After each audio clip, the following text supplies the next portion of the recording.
ስፍራ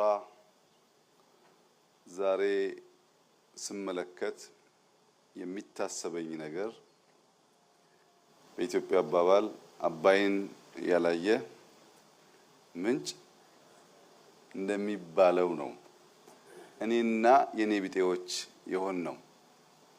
ይህንን መልክዓ ምድር፣ ይህንን ውበት፣ ይህንን የቦታ አቀማመጥ፣ የተፈጥሮ ጸጋ ሳላይ የማየት እድል ሳይኖረኝ ሌሎች ሀገራት ከዚህ በጣም ያነሰ ነገር በማይበት ሰዓት ኢትዮጵያ ተስፋ የሌላት የማትደርስ ሌሎች የሚያምሩ እኛ ግን ውበት የሌለን ሌሎች የሚችሉ እኛ ግን የማንችል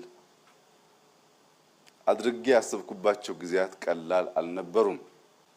ብዙ ሰው ሀገሩን ጠንቅቆ ሳያቅ በሀገሩ ያለን ውበት በሀገሩ ያለን ጸጋ በአንክሮ ማስተዋል ሳይችል ወጣ ሲል የሰው አብዝቶ ያደንቃል።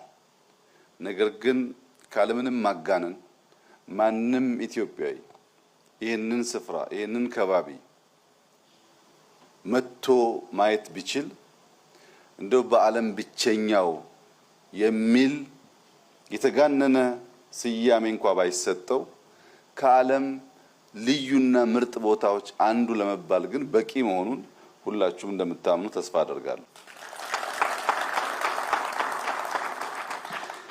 ኢትዮጵያውያን በተቻለ መጠን አማን ሚዛን እየመጡ የደንቢ ሎጅን ማየት እንዲችሉና የኢትዮጵያን የውበት ልክ የጸጋ ልክ ማስተዋል እንዲችሉ እጋብዛለሁኝ።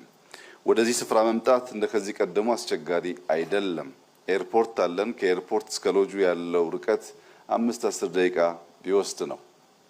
ማንም ሰው ከየትም ቦታ በአውሮፕላን ተሳፍሮ መጥቶ በሎጁ በሚሰጠው ሰርቪስ በ5 እና 10 ደቂቃ እዚህ ቦታ መጥቶ 1 ቀን 2 ቀን ከቤተሰቡ ጋር ቢያሳልፍ ዘመኑን ሙሉ የተመኘውን ገነት በጨረፍታ የሚያይበት ቦታ ይሆናል ማለት ነው።